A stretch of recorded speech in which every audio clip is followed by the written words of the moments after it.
Hello everybody, I am Duke James. This is Vietnam 3.0. Looks like my ruler died. I have, oh boy, Hoang, Hao region, Relai, Sufananafum. Nailed it. Apparently Zia is pronounced,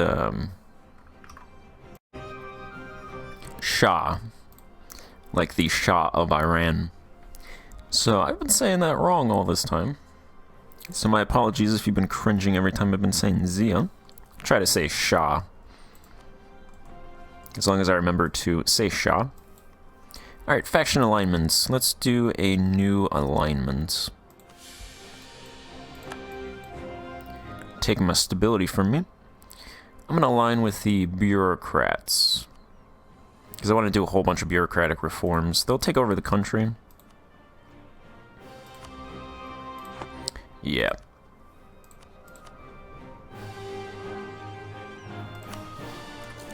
Get some level 2 bureaucrats half price.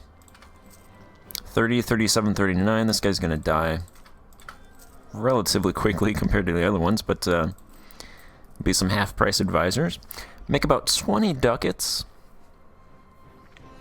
I have 11,000 ducats. Actually, more on that later. So, I found out. Somebody might have mentioned this, but I record a little bit of head. Well, a lot of head, so if you do, then thank you. But corruption from laws, I mentioned that that's increasing without me doing anything. That's because corruption from laws scales with state reach. So I've been increasing my state reach by a lot, so that's why that corruption from laws is increasing, which it actually decreased about a percentage point. It was 37 something, so now it's down to 36. So yeah, I feel like that's a really good balance point, because normally state reaches are something that you would want to increase forever, as high as possible, as soon as possible. So corruption from laws, if you do it too fast, too early, you're going to have high provincial corruption. So you have to kind of balance state reach with removing, or doing those bureaucracy reforms. So that's a good balance change. Right now I'm going to try to spend some of this money up here. I sold this province for like 700 ducats. If I do keep a province, if I get a province in this node, I'll probably take this island. And people have been mentioning a lot. This is how far ahead I record that I will grab this province because the people want it for borders. I find nothing wrong with this. I actually find this kind of beautiful, in a way. It's like, it's ugly, but its ugliness is beautiful, because it's historical. But anyway, I'll probably take that. Probably just threaten war for it. Oh, also, Song is no longer allied to Vientiane, so that is unfortunate. Vientiane is not allied with anybody, and they got conquered by Champasak, so my other tributary state conquered a bunch of their provinces, so Song is now just allied with Goryeo. Let's see how about to get to Song, how to attack them now. Because the truce ends with them at 1516. Their truce with Ming ends 1512. So in those 4 years between my truce, those two truces ending, they could attack, or they could ally potentially with Ming, which would be a problem because then I wouldn't be able to attack them directly. But I'll see how that goes. Alright, so I've been doing 10-year plans, roughly 10-year plans, up until this point in this campaign, but I think I'm going to change my track here, and instead of doing 10-year plans that specifically target one industry, I'm going to switch that to doing 10-year plans that target population growth. So I'm going to try to hit targets for population growth for both the tenants and the residents, and that'll include both the natural change and any migration that happens in the country.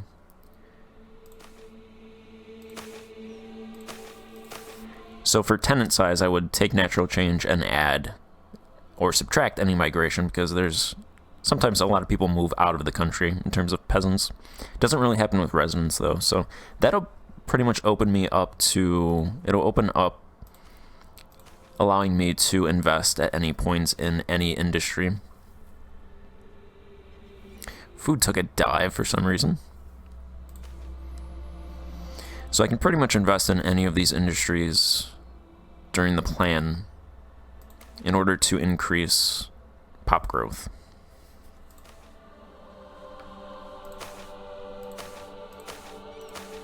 So I'm thinking over the next 10 years, I want to get my natural change for peasants to about 50,000. And for residents, let's see, it's about 5,400 right now. I'd say double residents to 10,000. That's probably a little ambitious. Should be able to get tenant growth to 50,000. So this is a little not ambitious. This is ambitious. So I'll see how that goes for the first 10-year plan. So, all right, this is the total population. So 1509, this is the total population of our country. So there's a lot of population in this heartland where all the food is being produced, and not a whole lot of population anywhere else, really. This province is solidly yellow. Has 105,000 residents, 137,000 peasantry. Oh, and there's 300,000 peasants down there, and 244,000 down there. This one's actually kind of lime green. Yeah, 389,000 total there. 817,000 in that province. 880,000 there. 234 there, 500 there, and 450,000 there.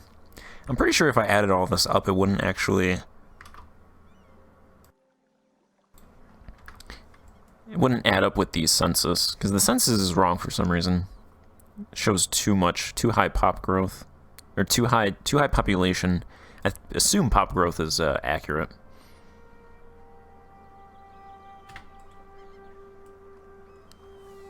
So, 11,389 ducats. What to build? What to build?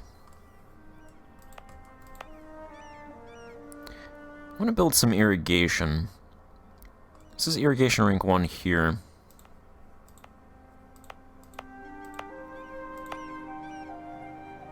Irrigation 1 rink here as well. I think this province... Let's do irrigation rink 3. Nope, irrigation rink 2 in this province. Yeah, 205 ducats. I think that was rank 2 at one point and it dropped. So there's a harbor irrigation. Am I paying into this? Yeah, I'm not paying anything. So that I'm pretty sure that was rank 2 at one point and it dropped. So let's go ahead and fund 25% of that irrigation in that province. That's irrigation rank 3. I'm going to build a capital level 2 in my capital.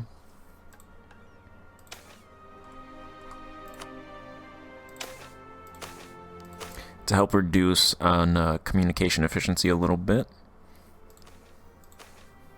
It's only 836 ducats. So I'll get that started.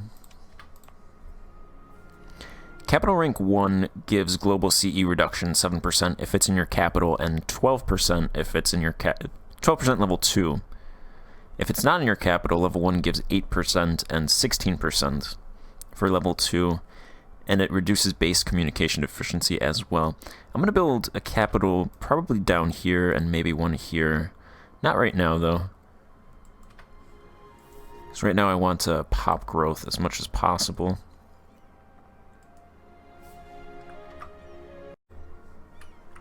This is the potential farmland map mode. So there's not a whole lot of farmland left in the capital. capital is still also negative money, income. Not negative here, 828. It's positive 84 ducats in this province, so I assume there's a lot of peasants unemployed. 45 difference, labor difference. Nobody's migrating out, they're still migrating in.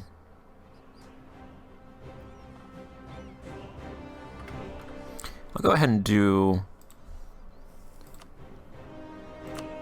100 ducat investment in the farmlands there.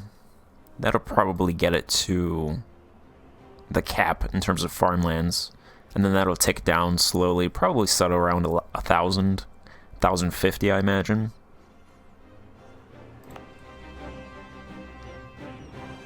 This province is also positive. People migrating in.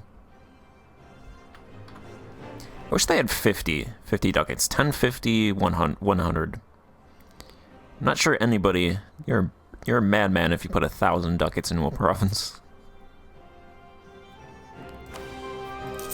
Because that is... I mean, 100 ducats screws up this province. So if you put 1,000 ducats into this...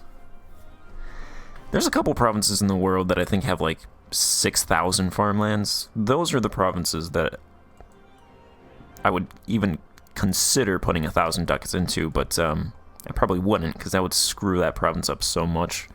Because it's most likely the one that has no population in it from the start, so that's going to be a negative province for 400 years. If it ever even goes positive, if you throw 1,000 ducats at one time in that province. And it probably won't. There's no reason to do that because it's not going to produce food until there's people in that province. So it'll just... There'll be one person in that province and you'll be paying them a giant wage.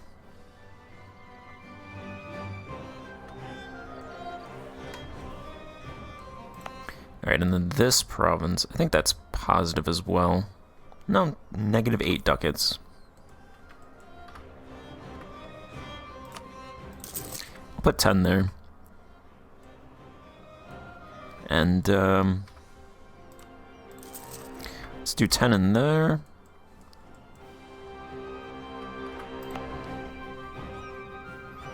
This province is positive 17 ducats. Irrigation rank 2, irrigation rank 2, irrigation rank 3.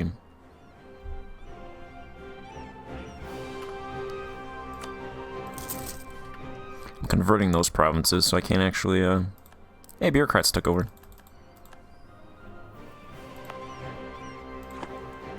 Alright, then I want to do... This province has a massive industrial industry. 202 ducats. It's the industry province... The industry district in this province makes 202 ducats a year. That is 13% owned by the state, 36% by the residents, 15% by the peasants, 12% nobles, 13% burghers, 9% clergy. So that's pretty much split between everybody. The residents have 1/3 of it. That's nice, actually. Yeah, residents, peasants.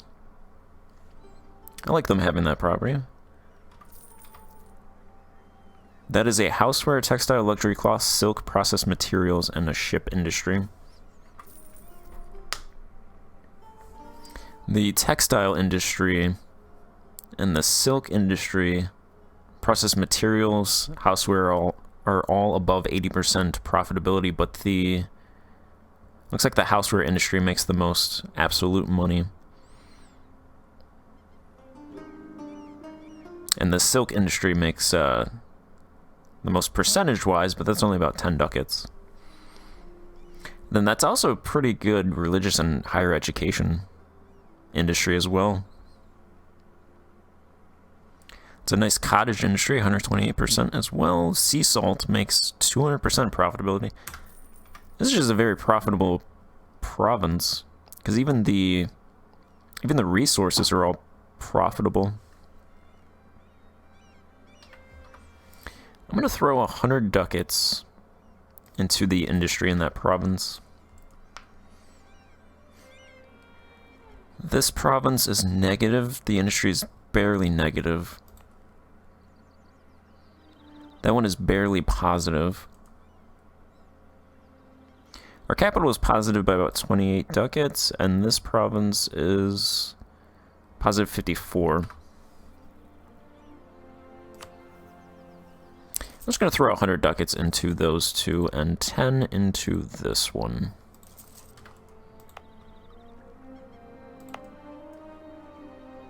Oh yeah, this one is another province as well. 36. So I'll just throw 100. Those are probably going to go... Those industries that I put 100 ducats into are probably going to go negative by a lot, but they should balance out, because I want that resident growth, so hopefully they will start moving to those provinces. This one, amenities, is rank 3. So that's actually about to hit its cap. So what would rank 4 amenities cost in that province? 1,400 ducats. Yeah, I'll pay that. This one is rank 2, 30,000, 18,000, so that's actually a little bit off. This one is 30,000 as well with 19,000, so that's also a little bit off. That one is 30,000 with 40,000. Okay, so I should definitely build rank 3 here, because they are dying in that province. About 1,000 ducats. I will pay that. Am I paying into the... I don't seem to be paying into that fund, but the elite investment is 57 ducats and maintenance spending is 28, so they should be covering that themselves. There's about 1,000 ducats in the infrastructure fund as well.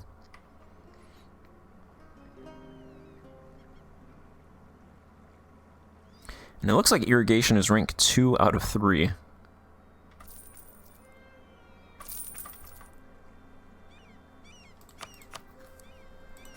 Let me see about, irrigation must be cheap in this province. They actually wouldn't let me build it.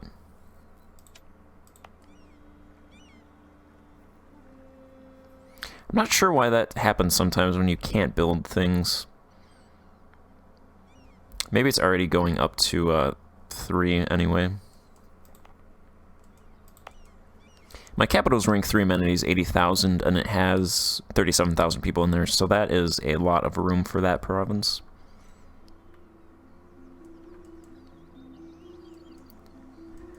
Let's see, I want to keep about 5,000 ducats in my treasury, so build a couple more irrigation.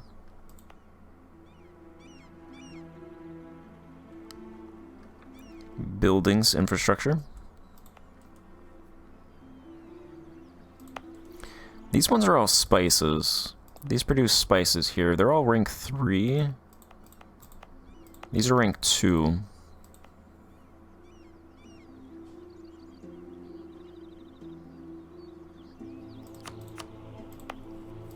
Let me see about building these two to rank 3.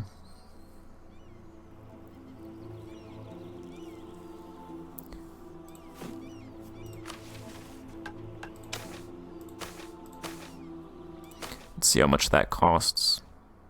800 ducats. Okay, that's not bad. Yeah, I'll do that, and then I'll just keep it there for now. This is the potential fishery map mode. So I'm just going to put a little bit of ducats into the fisheries.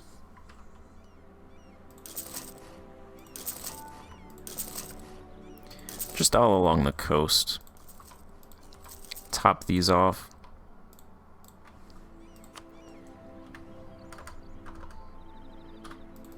And then, since the start of the campaign, since I was doing the 10-year plans for specific industries, I never actually did automatic investment. So now that I'm doing pop growth, I'm going to go ahead and turn that on. And I'll get automatic investment going. Add those selected provinces to the investment, and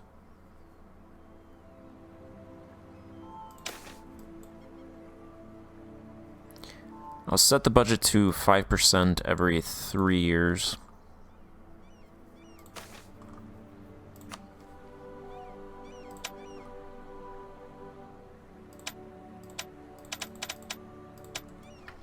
Alright, and that will be it for this episode. So, spent about 5,000 ducats. Just want to keep a little bit in the treasury in case I run massive deficits or am I attacked by someone in the world. Couple people north to me might want to do my country harm. So thank you for watching, and goodbye.